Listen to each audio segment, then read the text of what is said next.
bien. Cualquier pregunta, Jessy, Corina, me lo dicen porque como yo estoy presentando la pantalla, no voy a poder ver los mensajes si alguien quiere preguntarme algo y si no, puede activar el micrófono y me pregunta, me detengo y explico lo que no se entendió, ¿sí?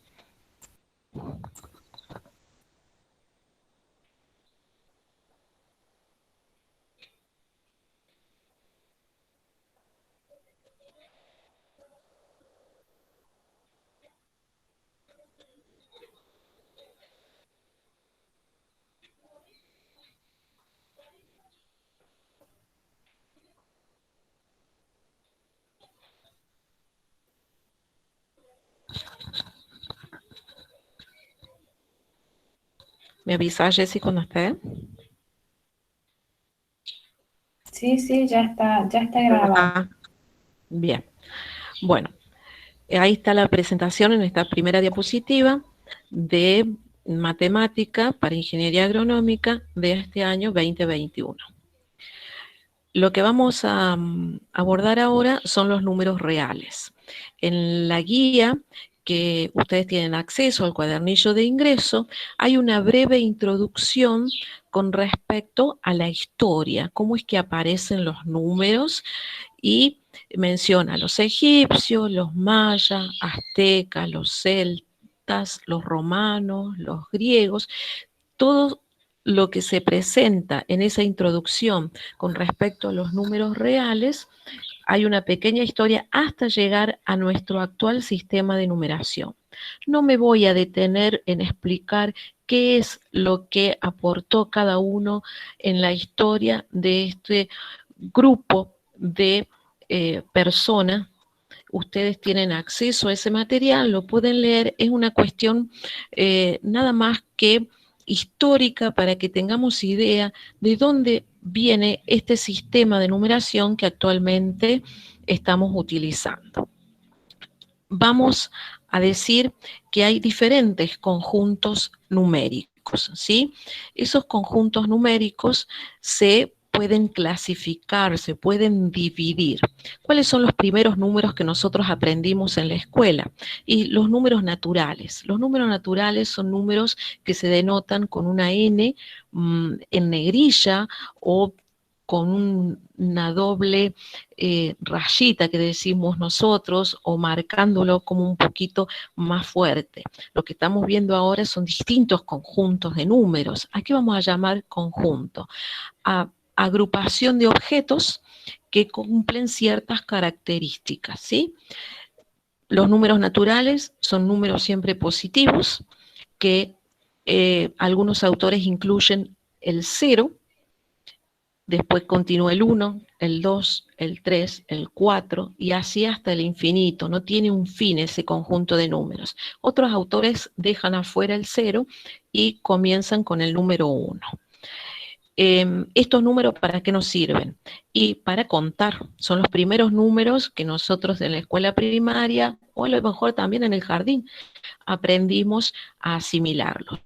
Esos números naturales nos sirven para hacer operaciones, sumar, restar, multiplicar, dividir. Pero ¿qué sucede? Que a veces cuando hacemos alguna resta, nos queda un número negativo. Si yo al 5 le resto 10, 5 menos 10 no me va a dar un número natural. Surge ahí otro grupo de números que son los números enteros. Se le agrega otro cantidad de números, pero con un signo negativo. Entonces, los enteros que se denotan con una Z son números naturales más números negativos, números con el signo menos. Con los enteros también puedo sumar, restar, multiplicar, dividir, sacar potencias con números naturales, es decir, que dentro de la raíz cuadrada va a haber un radicando, un número dentro de la raíz que va a ser positivo, pero también podría aparecer la raíz cúbica de -8, es decir, la raíz de un índice impar y un número negativo dentro de la raíz, y eso va a tener resultado en los números enteros. Pero ¿qué pasa si cuando yo hago la división de 5 dividido 3, ¿me va a dar un número entero? ¿O -5 dividido 3, ¿me da un número entero? No. porque 5 dividido 3 no es un número entero, me daría un decimal, ¿sí?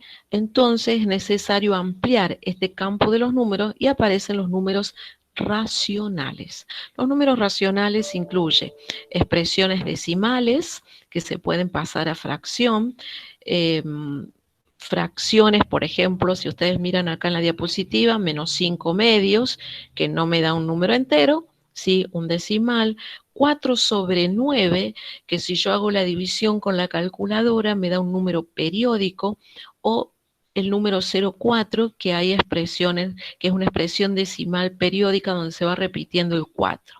Los números racionales incluyen a los números naturales, a los números enteros y a expresiones decimales que se pueden pasar a fracción.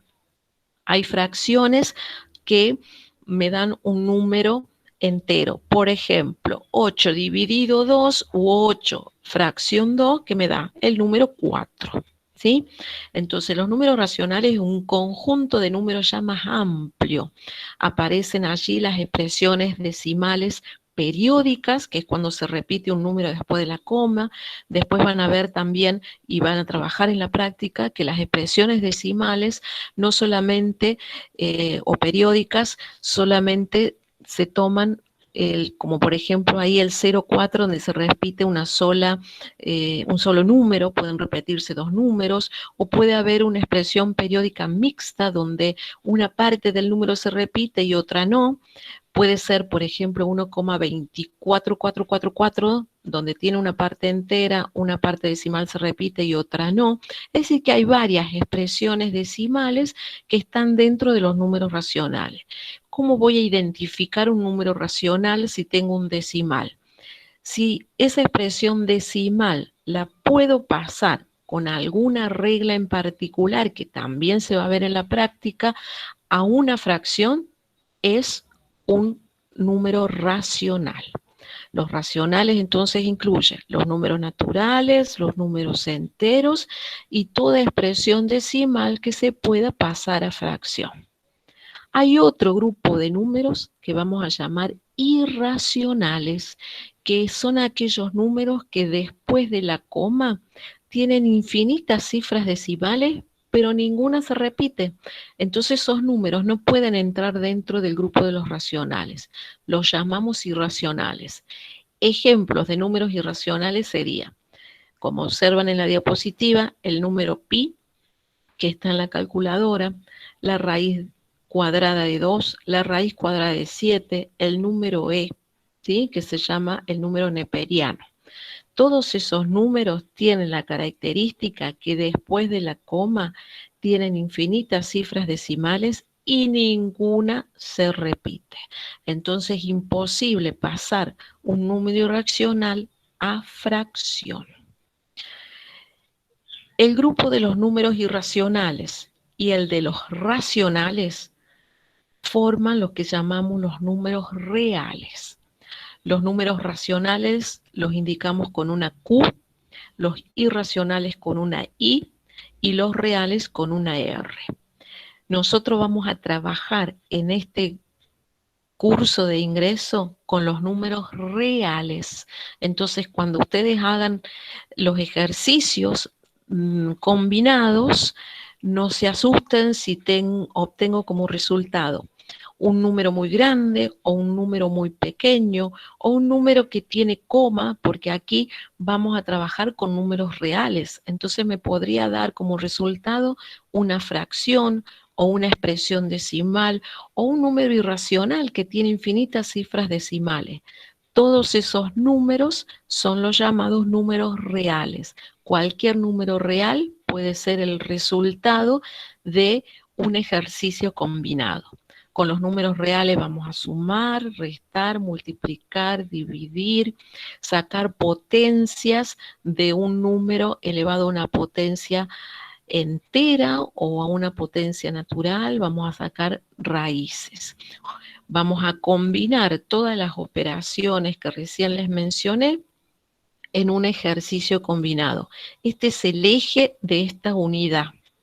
Resolver ejercicios combinados con números reales. ¿Sí? Bueno, ¿Alguna pregunta con respecto a esto de los números reales? No, No. ninguna pregunta por ahora. Bien.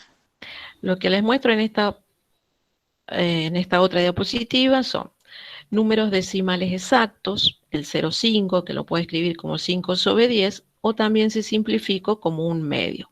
Un número decimal periódico sería el 0,33, ya van a aprender ustedes cómo se pasa a 3 sobre 9, y también si simplifico me queda un tercio. Un número decimal periódico mixto sería 2,7888, se repite el 8, y hay una reglita para pasarlo, que se las puedo explicar ahora.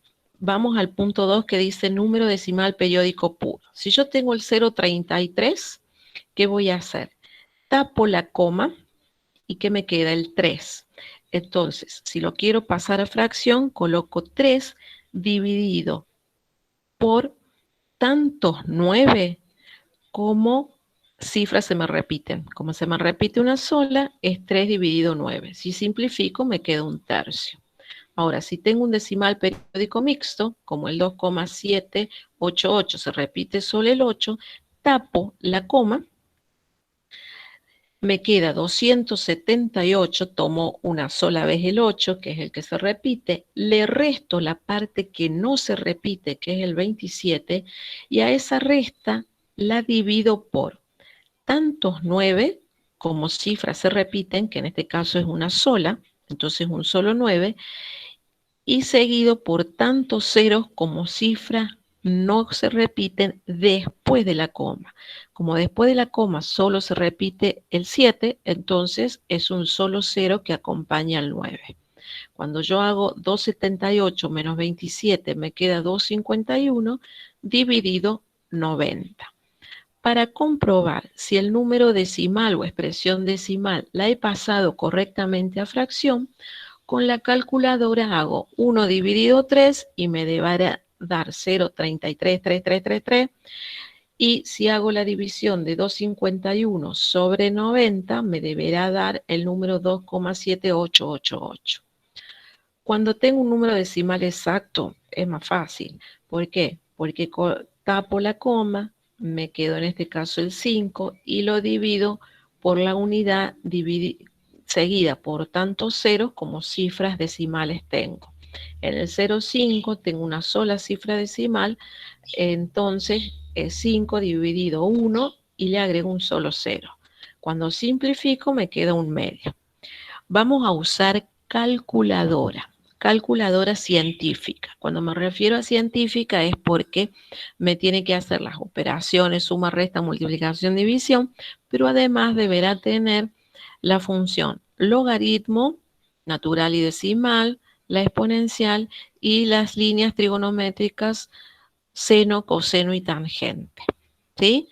Eso es lo mínimo que vamos a utilizar para el uso de la calculadora.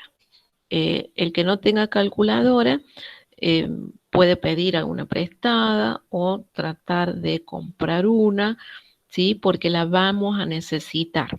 Es más, cuando resuelvan ejercicios combinados, es necesario que aprendan a resolverlos con la calculadora. ¿Por qué? Porque es más rápido hacer la operación.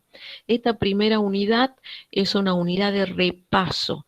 Entonces, ¿yo puedo hacer a mano un ejercicio combinado? Sí, pero voy a tardar más tiempo. Y nosotros tenemos que enseñarles a ser ágiles en los cálculos, hacerlos rápidos con el correcto uso de la calculadora.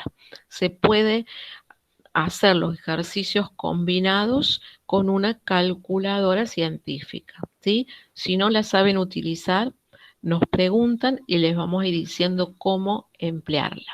Ya cuando empecemos con el cursado de la asignatura, ya tiene que ser una herramienta que se sepa usar bien, porque me va a permitir agilizar los cálculos, ¿sí? No vamos a aprender en la cursada un ejercicio combinado, ya lo tengo que saber, ¿sí? Entonces, todo lo que vamos repasando o aprendiendo en este mes es porque lo vamos a usar en el cursado de la materia. Entonces, toda duda que tengan, por más que le parezca una duda muy simple, por favor pregúntenlo, porque ahora es el momento de ver qué es lo que me falta para poder hacer una cursada bien y no demorarme en aprender lo que no voy a aprender en este momento, ¿sí? Bueno, siguiendo con los números reales, todos los números reales se pueden representar gráficamente en una recta. Una recta real sería, como están viendo en la diapositiva, una recta horizontal, la cual la voy a tabular. Elijo arbitrariamente dónde ubicar el 0. Hacia la derecha voy a tener los números positivos, hacia la izquierda los negativos, y voy indicando con una regla, puede ser, por ejemplo, que cada medio centímetro tengo una unidad, y lo que está marcado en esta recta en particular son los números naturales y los números enteros, lo cual no quiere decir que solamente los enteros puedo representar en la recta real. Si es recta real, significa que cualquier número lo puedo ubicar ahí. ¿Y cómo lo voy a ubicar? Lo puedo ubicar así como observan aquí, indicando con un segmento o un pedacito de recta, digámoslo así, una flechita hacia abajo o hacia arriba, que ahí se ubica un número real. Por ejemplo, ¿qué es lo que está mostrando esta diapositiva? Que la raíz de 2, que si ustedes la sacan con la calculadora es 1,42 e infinitas cifras decimales, va a estar ubicado entre el número 1 y el número 2 y antes de llegar al 1,5, porque es 1,42. El número E vale 2,71, 72 y infinitas cifras decimales, es un número irracional. Entonces está un poco entre el 2 y el 3 y un poquito más que el 2,5. El número pi, que es otro número irracional, vale 3,14, 16 y un montón de cifras decimales más, está después del 3. Puedo marcarle un medio, ¿sí? Que está entre el 0 y el 1. Cada punto de esta recta real me indica una representación de un número real, cualquiera que sea, ¿sí? Entonces, cuando me digan representación de un número en la recta real, es ubicar en una recta horizontal el número que me solicitan. Y yo primero debo hacer una escala de tal manera que entre cada número entero exista la misma medida. Por ejemplo, entre el 0 y el 1, medio centímetro, entre el 1 y el 2, medio centímetro. Lo mismo hacia los números negativos. Entre el 0 y el menos 1, un número negativo. Entre el menos 1 y menos 2, también voy a tener medio centímetro de la regla. Esa tabulación que voy a hacer, la elijo yo. Puede ser 1 centímetro, 2 centímetros, de acuerdo al espacio que yo tenga o el que vaya a utilizar. Bueno, una función que más adelante la vamos a ver, pero ahora la vamos a ver como concepto, no como función, es el valor absoluto de un número real. Vamos a decir que un valor cualquiera que le vamos a llamar X, que me está representando en este caso un número real, le voy a colocar 2 barras, ¿sí? Lo voy a encerrar entre 2 barras y voy a llamar a eso valor absoluto. El valor absoluto se define, que me da el mismo valor X, si X es mayor o igual a 0, lo cual estoy diciendo que es un valor positivo, o va a valer, acá hay un error que ya lo vamos a corregir, menos X si X es menor que 0. ¿Qué significa esto? Que si tengo un valor positivo, las barras del valor absoluto me lo dejan positivo. Y si es un valor negativo, me lo convierte en positivo. Siempre el valor absoluto, el resultado del valor absoluto de un número real es un número positivo y el mismo valor que está encerrado allí, pero positivo. Miremos este ejemplo aquí. Valor absoluto de A me da el mismo valor de A, pero si tengo valor absoluto de menos A, también va a ser A. De acuerdo a la definición, todo lo que tenga dentro del valor absoluto es el mismo valor pero siempre positivo. Por ejemplo, si yo tengo valor absoluto de 4, como miran acá en la recta, me da 4. Si tengo el valor absoluto de menos 5, es 5 positivo. Siempre el resultado es positivo. ¿Y qué me indica el valor absoluto? La distancia que hay desde el 0 hasta el valor 4.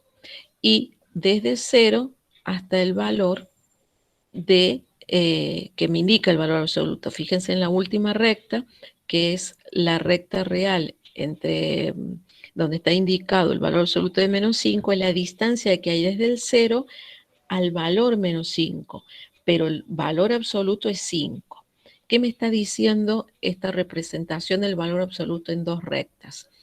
Que es la distancia desde 0 hasta el número real que me indica el valor absoluto.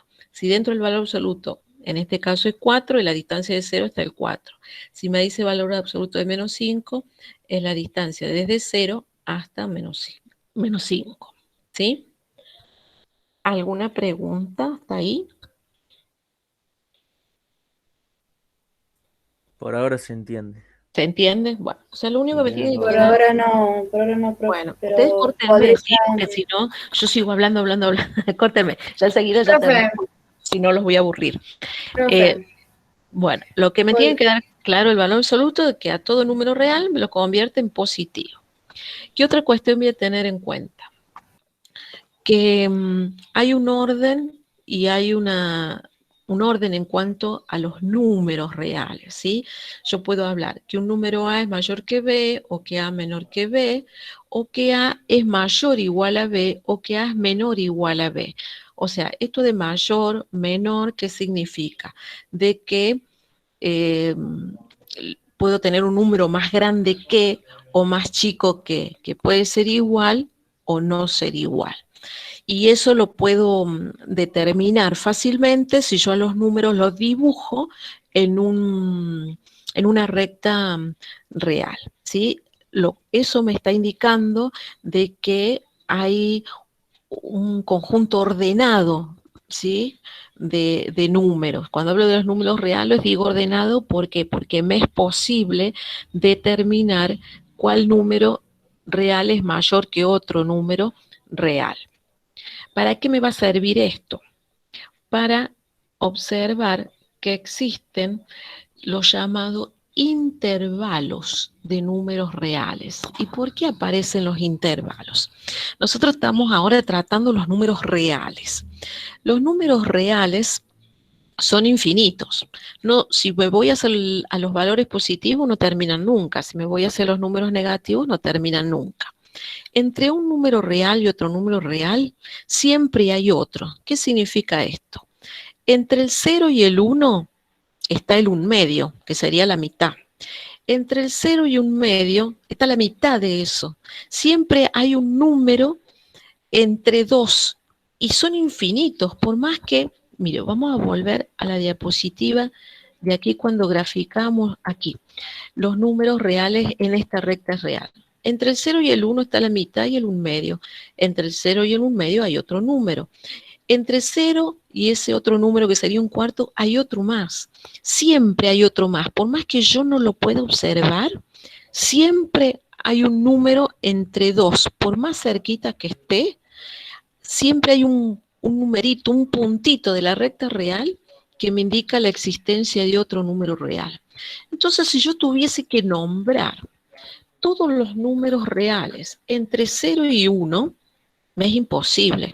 Yo no puedo estar nombrando si los expreso como un número decimal. Y bueno, está el 0,5, el 0,555, está el 0,4, el 0,4444, el 0,449. O sea, hay infinitos números entre dos números reales. Entonces, imposible nombrarlo. Por eso es que utilizamos el concepto de intervalos. Decimos que el intervalo es entre dos números, es un conjunto de números que tiene un inicio y un fin. Por ejemplo, fíjense acá en esta tabla que yo les estoy mostrando. entre A y B. A puede ser cualquier número y B cualquier número. Si lo quiero dar un ejemplo, puedo decir que A vale 5 y B vale 10, ¿sí? Entonces, quiero nombrar todos los números que hay entre el 5 y el 10, y no los puedo nombrar, porque yo sé que hay infinitos números reales. Entonces, ¿qué voy a hacer? Escribo, así como par ordenado, el intervalo que empieza en A y termina en B. Para el ejemplo que di, el intervalo que empieza en 5 y termina en 10. Eso me está indicando a mí que estoy trabajando con todos los números comprendidos entre el 5 y el 10. Otra manera de escribirlo es decir, que tomo todas las X, que las X me representan un número real cualquiera, que es mayor. ¿Por qué digo mayor? Porque si el signo está abierto hacia la X es mayor, y si el signo está abierto hacia el B, en este caso el B es el mayor, y leo así: todas las X mayores que A y menores que B. Estoy diciendo lo mismo que el intervalo entre 5 y 10 o entre A y B. Son distintas maneras de poder expresar un conjunto de números comprendidos entre 5 y 10. Un intervalo, que es un conjunto de números reales, lo puedo expresar en forma de par ordenado, en forma de desigualdad, por eso aparece el signo mayor y menor, o también lo puedo representar gráficamente. Para representar gráficamente hacemos la recta real, ubicamos el valor A y el valor B, y como hay paréntesis y en los signos de desigualdad no aparece una rayita que me está indicando el igual, entonces quiere decir que tomo todos los valores entre A y B, para el ejemplo que di entre el 5 y el 10, pero en los extremos A y B no los toma. Por eso en esta gráfica aparecen con un circulito, o también podría aparecer con un paréntesis, ¿sí? Que en la gráfica, en la práctica, perdón, posiblemente lo vean así, con paréntesis y no con circulito. Entonces, allí vemos cómo podemos referirnos a un conjunto de números reales indicando el extremo inferior y el extremo superior sin necesidad de nombrar todos los números comprendidos entre esos dos extremos. Este primer ejemplo que yo di aquí se llama intervalo abierto porque no toma al extremo inferior ni al superior. Existen otros tipos de intervalos como el cerrado, que la diferencia es que el A y el B pertenecen a ese conjunto de valores. Entonces, ¿qué diferencia hay con el anterior en cuanto a la forma de escribir? Que en lugar de paréntesis colocamos corchete, y cuando expresamos ese intervalo con una desigualdad aparece esta rayita debajo del signo mayor y menor, y cuando graficamos el puntito que habíamos visto anteriormente que era como un agujerito, ahora está lleno. O también se pueden esos puntos llenos colocar los paréntesis, los corchetes. También hay intervalos semiabiertos, cuando toma uno de los extremos, hay un paréntesis y un corchete, o corchete y paréntesis, entonces ahí voy combinando un intervalo,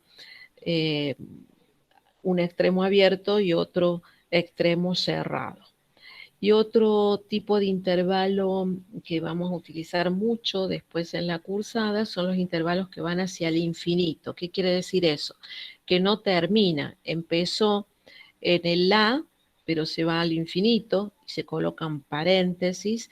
Si lo quiero escribir como una desigualdad, digo X mayores que A, porque si empieza en A y se va hacia el infinito, miremos aquí en la representación gráfica, empieza en A y no termina nunca. ¿Sí? Entonces estoy hablando de todos los valores que son más grandes que A. También podría decir todos los valores que son mayores iguales a A. Entonces el punto que era como un agujerito se transforma ahora en un punto lleno. ¿Por qué? Porque el extremo inferior pertenece a ese conjunto de números que estoy tomando. Otra combinación es cuando estoy tomando todos los valores que son más pequeños que A. Comienza en A y se va hacia el infinito negativo. Y si el A pertenece al conjunto, el paréntesis se convierte en corchete. ¿Sí? ¿Qué es lo más fácil para esto? ¿Me tengo que aprender de memoria esta tabla? De ninguna manera. En matemática vamos a aprender a razonar, a entender los símbolos, pero no tengo que estudiarme esta tabla de memoria porque es imposible.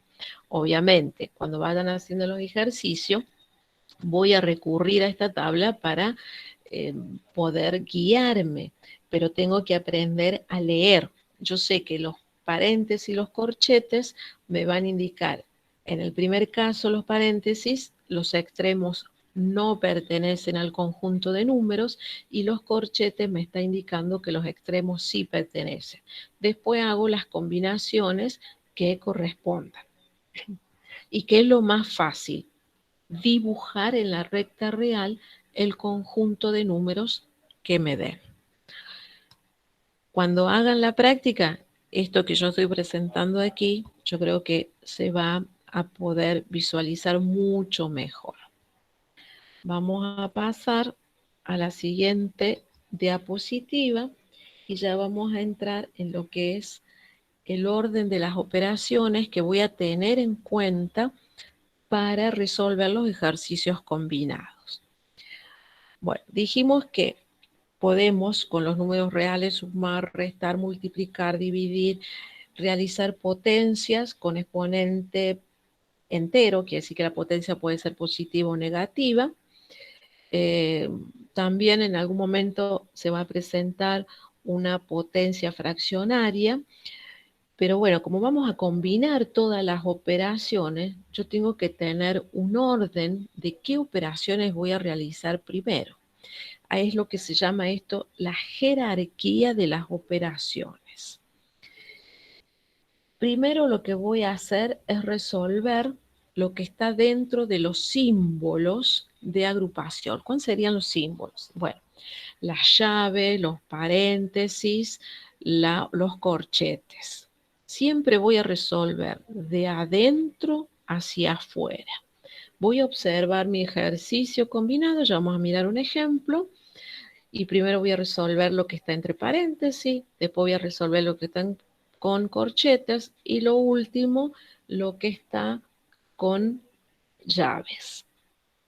Después voy a evaluar las expresiones exponenciales o también voy a evaluar las expresiones que tengan radicales, ¿sí? Por eso acá voy a tener que agregar, porque solamente dice paso 2, evaluar las expresiones exponenciales y las radicaciones, faltaría agregar. Una vez que hago potencias y radicales, veo las multiplicaciones y divisiones.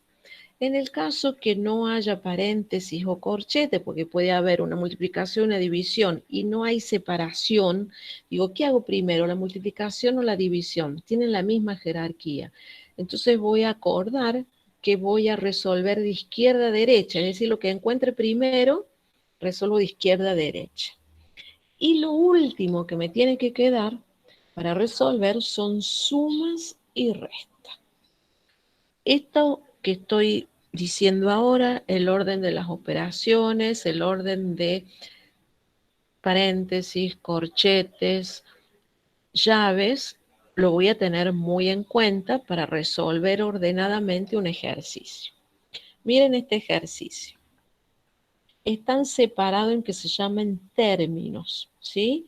Esos rulitos así que tengo hacia arriba, me ha separado el ejercicio combinado en términos. ¿Y quién me separa los términos? Los signos más y menos. Dentro de cada separación de términos voy a tener que resolver los paréntesis. Fíjense en este primer término, tengo 3 más 2, me da 5 y está multiplicado por 5. Dijimos que la suma y las restas son al final para resolver. Entonces no puedo sumar 3 más 5 acá. ¿Por qué? Porque tengo una multiplicación. Entonces, primero resuelvo el paréntesis, 3 más 5 que me da 5, hago la multiplicación 5 por 5 me da 25 y recién le voy a poder sumar el 3 que me da 28. En el otro término tengo 3 por 4, lo voy a resolver, me queda 12 y el signo menos que ya venía del ejercicio. Raíz cúbica de 8 es 2. Tengo el 16 que sigue quedando 16 y después acá tengo una multiplicación y una potencia. Resuelvo la potencia primero. 2 al cuadrado 4, después lo multiplico por 3, me queda 12. ¿Qué me quedó al final de todo este ejercicio? Sumas y restas. Con la calculadora puedo hacer directamente esta suma teniendo muy en cuenta los signos más y menos. Otra opción es agrupar todos los números positivos, 28 más 2 más 16, le resto la agrupación de los números negativos que son el menos 12 y otro menos 12 que tengo aquí. Saco la cuenta, hago la resta y me quedo 22. Este ejercicio que yo les presenté acá está precioso porque, fíjense, sacamos la raíz cúbica de un número cuyo resultado es exacto y me da un número entero, 2 positivo, pero no siempre va a pasar así. Van a haber fracciones, van a haber expresiones decimales que van a tener que pasar a fracción. Pero siempre voy a ir practicando de lo más sencillo a lo más complicado. Fíjense que este otro ejercicio que yo presento acá tiene una complejidad un poquito mayor al ejercicio de recién. Acá ya aparecieron unos paréntesis que no estaban en el primer ejercicio, aparecieron fracciones, aparecieron números mixtos. Este ejercicio tiene corchete dividido un paréntesis. Entonces tengo que resolver primero lo que hay dentro del corchete. Dentro del corchete hay suma, hay resta, pero a su vez hay paréntesis donde tengo potencia. Entonces voy a tener que resolver primero los paréntesis. Voy a este primer paréntesis. Dice 2 menos 1, 3 quintos. Ese 1, 3 quintos es un número mixto que se llama porque tiene una parte entera y una parte fraccionaria. La calculadora me permite sacar o convertir el número que les estoy presentando en ese ejercicio, me lo pasa a fracción. Si no tengo la opción de, porque mi calculadora no tiene esa tecla, lo que hago es multiplicar cruzado 5 por 1, me queda 5, y le sumo 3 y me da 8. Entonces el numerador es 8 y le coloco el mismo denominador. Es lo mismo decir 1 3 quintos que 8 quintos, ¿sí? Ahí lo pasé a fracción el número mixto. Ahora, ¿qué voy a hacer? Voy a hacer la resta. La potencia y la radicación tienen propiedades. Yo aquí no le estoy explicando las propiedades de cada operación porque se va a hacer muy extenso mi explicación y nos vamos a aburrir todos. A medida que se van presentando voy recordando las propiedades. Les recomiendo que en el apunte escrito del cuadernillo de ingreso lean ¿cuáles son esas propiedades que voy a tener en cuenta? Me estoy refiriendo a la propiedad asociativa, conmutativa, distributiva. En este caso, ¿qué voy a tener en cuenta? Que la potencia y la radicación no son distributivas con la suma y la resta. Mucho cuidado con esta propiedad. ¿Qué significa eso? Que voy a tener que resolver la resta primero y después aplicar la potencia. 2 menos 8 quintos lo puedo resolver con la calculadora directamente y eso me va a dar como resultado 2 quintos elevado al cuadrado. Cuando hago 2 quintos elevado al cuadrado, que también lo puedo hacer con la calculadora, entonces me va a entregar como resultado 4 sobre 25. Si no, voy a recordar que la potencia es distributiva con respecto a la división y a la multiplicación. Entonces voy a decir 2 al cuadrado, 4, 5 al cuadrado, 25. Ahí resolví el primer término de mi corchete. Tengo después otro paréntesis que es una resta y tengo la opción de sacar los paréntesis antes de hacer la resta. Como es un positivo delante de paréntesis, quiere decir que los signos dentro de ese paréntesis no cambian. Entonces me queda 5/8 menos 3/4, ¿sí? Como estaban los signos. Luego tengo un paréntesis elevado a la cuarta. Hay dos opciones aquí. La potencia es distributiva con la multiplicación, pero no me conviene distribuir la potencia en la multiplicación porque voy a obtener números más grandes. Y yo en los ejercicios combinados no tengo que tratar de complicar el ejercicio. Tengo que buscar el camino siempre más sencillo. Entonces, el camino más sencillo es trabajar menos, tener números cada vez más pequeños. Entonces, ¿qué voy a hacer? Voy a resolver la multiplicación y después le voy a aplicar la potencia. Tengo producto de fracciones. Multiplico numerador con numerador, me queda 6, y denominador con denominador, me queda 5 por 3, 15. Luego hago la potencia, pero ¿qué puedo observar acá? Que el 6 y el 15 son divisibles por 3. La calculadora, por suerte, si mi calculadora trabaja con fracciones, me simplifica directamente la fracción. Entonces, una tecla de la calculadora que también voy a aprender a utilizarla, ¿sí? Y si no, hago la simplificación a mano. ¿Por qué? Porque yo quiero trabajar con números más pequeños. No es lo mismo decir 6 sobre 15 elevado a la cuarta que decir 2 sobre 5 elevado a la cuarta.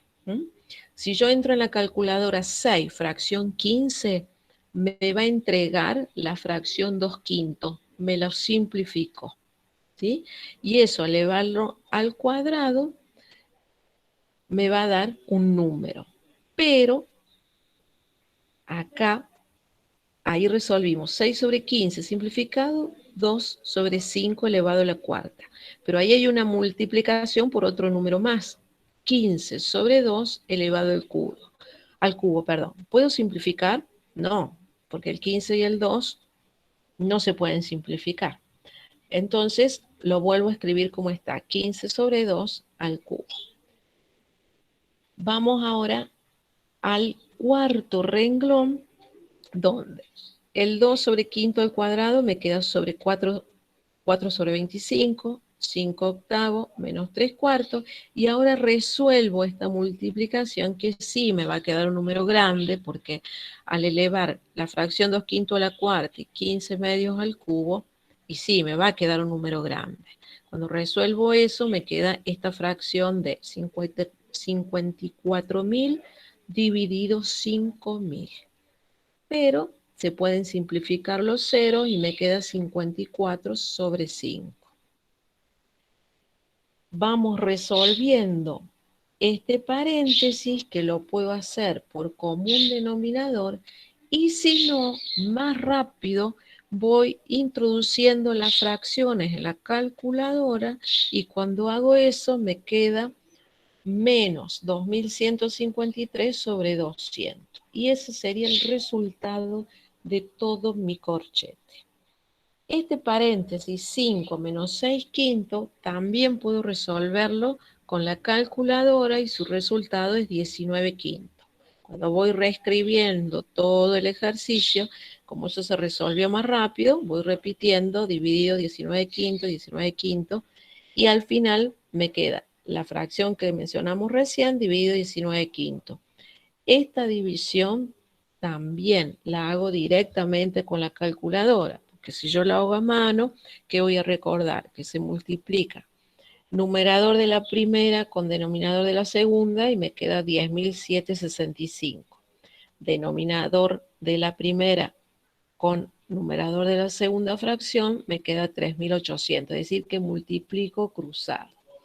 Pero si yo aprendo a usar la calculadora, hay muchas propiedades que por ahí no las voy a tener tan en cuenta. Las debo saber, y sí, las mínimas las tengo que saber, porque cuidado, la calculadora me va a permitir hacer este ejercicio en forma rápida, pero ella hace lo que yo le indico.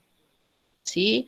Acá no vale decir, uy, la calculadora me entregó este resultado y ese es el resultado. Cuidado, porque si yo introduje mal qué es lo que debo multiplicar o sumar, o me equivoqué en un signo en menos que no lo puse, el resultado va a ser distinto al resultado correcto. Entonces, voy a aprender a utilizar correctamente la calculadora para no equivocarme en los ejercicios. Pueden hacerlo a mano, si por ahí se sienten más seguros, pero tengan en cuenta que cuando empecemos la cursada, ya tienen que ser más rápidos en resolver los cálculos, porque vamos a aprender otros conocimientos que ustedes no vieron en la secundaria, y esto que es un repaso lo tengo que hacer rápido, ¿sí? Entonces, voy a tener muy en cuenta esta cuestión, que el eje de esta unidad, uno, es resolver ejercicios combinados con la calculadora. Y si lo hago a mano, voy a tener que practicar mucho para hacerlo rápido, porque si no se van a demorar muchísimo en recordar todas las reglas, como por ejemplo sacar común denominador, o cuál es el común denominador de todo, el máximo común divisor, el mínimo común múltiplo, que deben haberlo aprendido, o por lo menos les debe sonar en la escuela secundaria, pero no estamos evaluando eso. Yo, a mí lo que me interesa es que sepan usar la calculadora para resolver los cálculos en forma rápida. Otro punto que vamos a recordar son las reglas de los signos, que esto creo que lo deben recordar, no es difícil. Cuando yo multiplico o también divido, si tengo positivo con negativo me da negativo, o negativo con negativo me da positivo, ¿sí? Hay propiedades de la adición, ley de cierre, conmutativa, asociativa, existencia del número neutro, del inverso aditivo opuesto, ¿sí? La ley de cierre significa que si yo sumo dos números enteros me da otro número entero, es decir, me da el mismo tipo de número que estoy sumando. Si sumo dos números reales o los restos, me da otro número real. Esa sería la ley de cierre. La conmutativa significa que cambio de lugar, asociativa, que voy agrupando números, existencia del elemento neutro en la suma es el cero, ¿sí? Quiere decir que no me cambia la suma. El opuesto es cuando le cambio de signo, ¿sí? No me voy a detener ni siquiera con ejemplo, porque esto es como que prácticamente ya lo tengo asimilado, y cuando hago los ejercicios se cumplen estas propiedades. Con la multiplicación también casi se cumplen los mismos elementos. Acá he repetido una propiedad que ya lo voy a corregir antes que le suba este PowerPoint a la plataforma o se los envíe por mail. Propiedad distributiva respecto a la suma, que es cuando hago, por ejemplo, A por B más C, es lo mismo que decir A por B más A por C. En cuanto a la diferencia o resta, digo que como existe el elemento opuesto, es posible hacer la resta, es decir, que si yo tengo A más menos B, es como que al A le estoy sumando el opuesto de B, y al sacar los paréntesis, como tengo un signo más delante del paréntesis, me queda A menos B. En el cociente, cuando yo hago A dividido B, es lo mismo que decir A por 1 sobre B, porque si estoy dividiendo, quiere decir que B se puede escribir como 1 sobre B. Es exactamente lo mismo, ¿sí? Son pequeñas consideraciones en cuanto a las propiedades para cuando realice los ejercicios combinados. En el caso de la potenciación, es cuando tengo A elevado a una potencia natural o entera, y me indica que n veces es que yo repito la base A, ¿sí? En la potenciación debo tener sí o sí una base y un exponente. En este caso está dada la potenciación en la diapositiva con n natural. Si fuese negativo, quiere decir que tengo que invertir el número. En esta tablita que están viendo hay diferentes propiedades que voy a tener en cuenta para resolver los ejercicios combinados.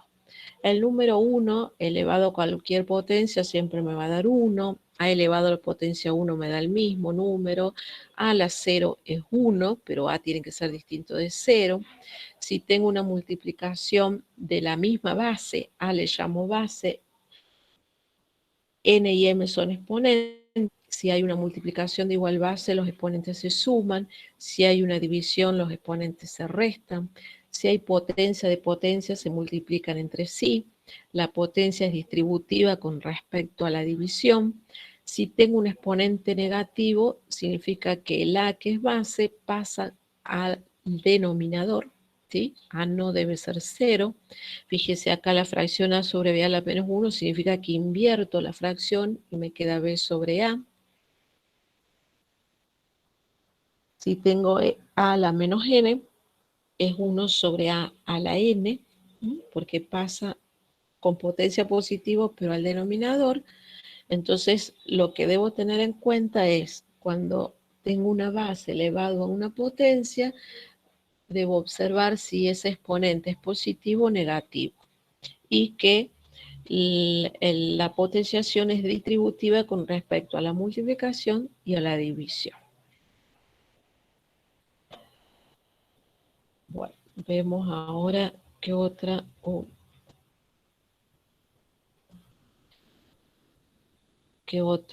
diapositiva tenemos. Radicación, ¿sí? Que es cuando tengo la raíz enésima de una base, me va a quedar B. Esto se va a cumplir si solo si el resultado de esa radicación elevado al índice de la raíz me da el mismo valor A. Y acá vamos a tener en cuenta algo muy importante, que si yo tengo la raíz de un índice par, por ejemplo, raíz cuadrada, como está aquí en el ejemplo, me va a dar un resultado, pero siempre y cuando ese resultado elevado al índice me dé lo que está dentro de la raíz, que se llama radicando. Raíz cuadrada de 16 es 4, sí se cumple, sí, solo sí, que 4 elevado al cuadrado es igual a 16. Si yo tengo raíz cúbica de 8, esto me va a dar 2. ¿Por qué? Porque 2 al cubo es 8. Si tengo raíz cúbica de menos 8, esto me va a dar menos 2.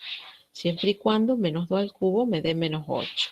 Ahora digo lo siguiente. La raíz cuadrada de menos 16, ¿la voy a poder resolver? ¿Tendrá un resultado en los números reales? Y aquí está complicado. Esto es la única raíz que no tendría resultado en los números reales.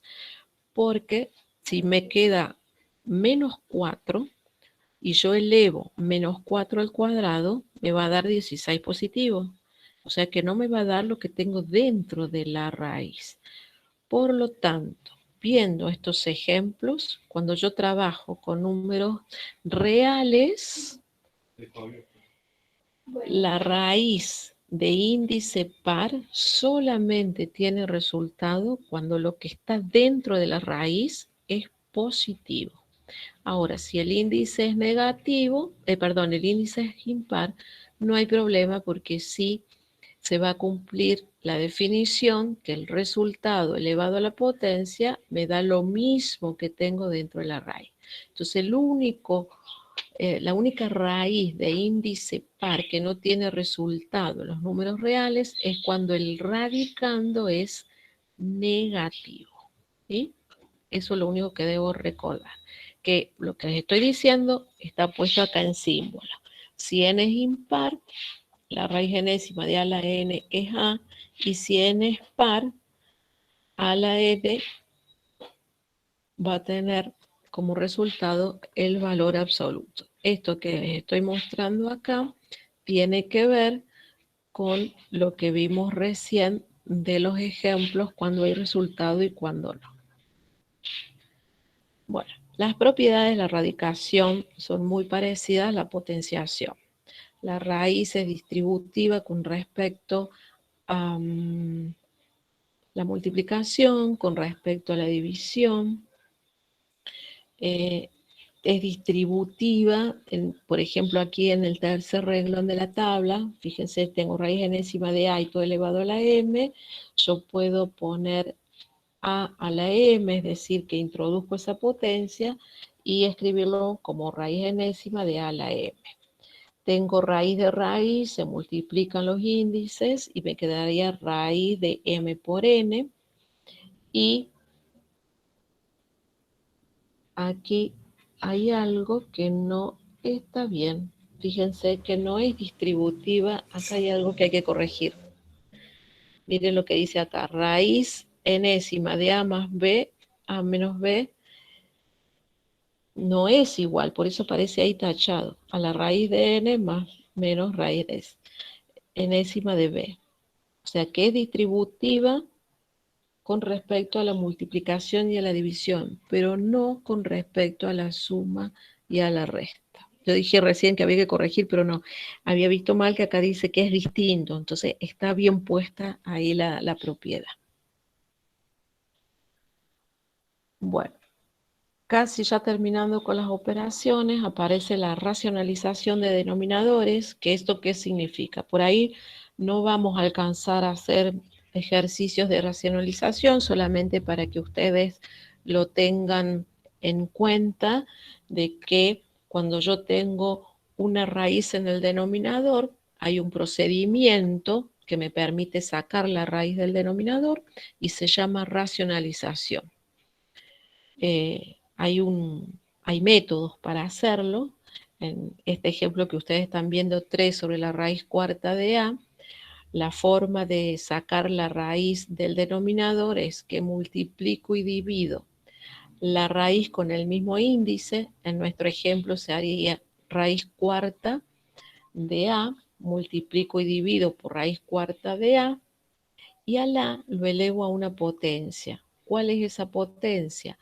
Es una potencia que surge de restar el índice de la raíz con la potencia de a. En este caso, 4 menos 1 me da 3. Por eso aparece acá a al cubo. De tal manera que cuando en el denominador yo haga la inversa de la distributiva de la raíz, yo a la raíz cuarta de a por raíz cuarta de a al cubo lo pongo sobre la misma raíz cuarta, coloco el índice a y sumo el exponente 1 con el exponente 3 y me quedaría a la cuarta. Y ahí sí hay un error porque no sería al cubo sino a la cuarta, y ahí puedo simplificar el índice 4 con la potencia 4 del a, porque ahí está mal, es a la cuarta, y me queda la solita en el denominador, y de esa manera se sacó la raíz del denominador.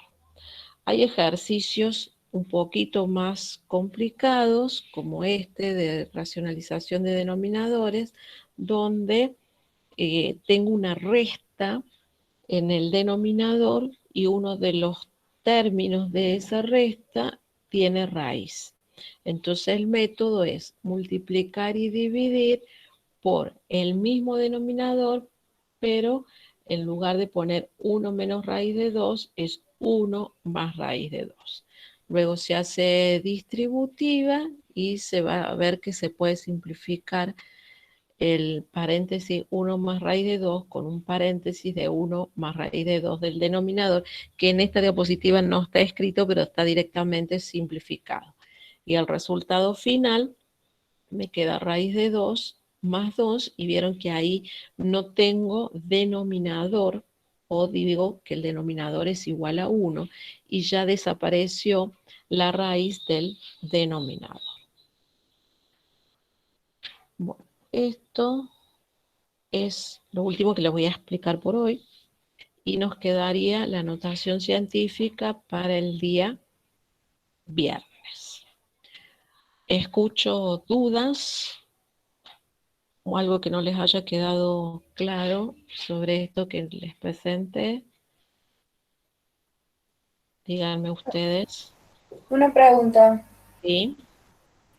¿Nos va a dar ejercicio de esto o es un repaso nomás? Sí, no.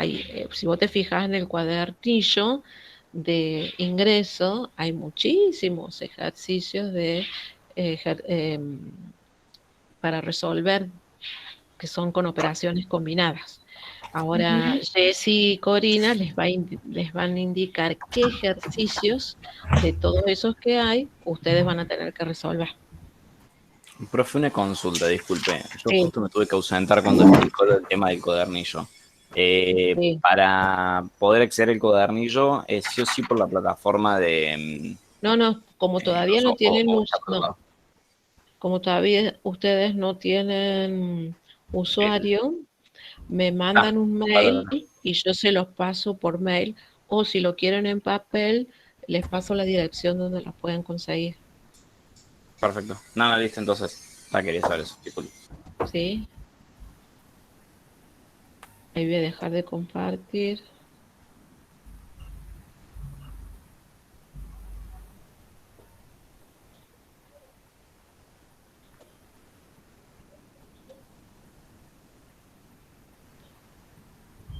Bueno, entonces, esta unidad 1 es resolver ejercicios combinados en lo posible con la calculadora, que van a ser más rápido, porque ustedes tienen que adquirir esa agilidad de utilizar la calculadora. Y después nos queda un tema que es muy cortito, que es notación científica. Eso es toda lo que vamos a ver de la unidad 1. Bueno, voy a detener la grabación entonces ahora con